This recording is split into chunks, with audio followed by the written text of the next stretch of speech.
গন্ডগোলের জেরে স্বামীর গোপনাঙ্গ কেটে পালালো স্ত্রী।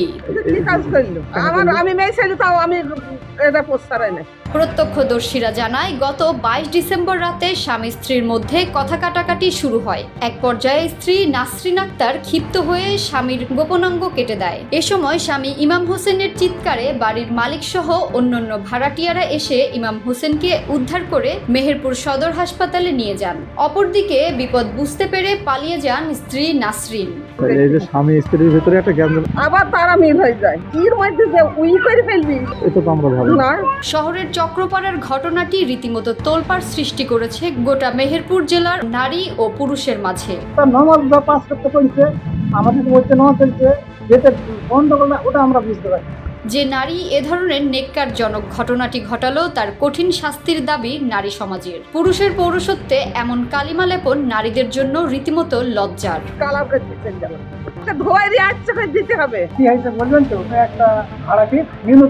পুরুষ তো দূরের কথা, একজন নারী কোনোভাবেই বিষয়টিকে স্বাভাবিকভাবে নিতে পারছেন না।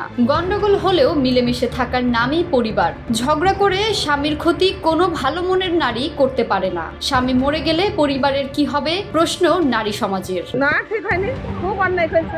আমার স্বামী বেঁচে থাকলে আমার হইলো ছেলে পিলে তার বাপ থাকতো। দুই সন্তানের পরিবার নিয়ে সুখে শান্তিতেই দিন কাটছিল নাসরিন ও ইমাম হোসেন দম্পতির। খুব ঠান্ডা মেজাজের লোক ছিলেন স্বামী ইমাম হোসেন। তাহলে কি এমন হলো যে মধ্যরাতে এ ধরনের ঘটনার সূত্রপাত হলো? 8-9 বছরের একমাত্র ছেলের চিৎকারে এলাকাবাসী জড়ো হয়ে ইমামকে বাঁচানোর জন্য এগিয়ে আসে।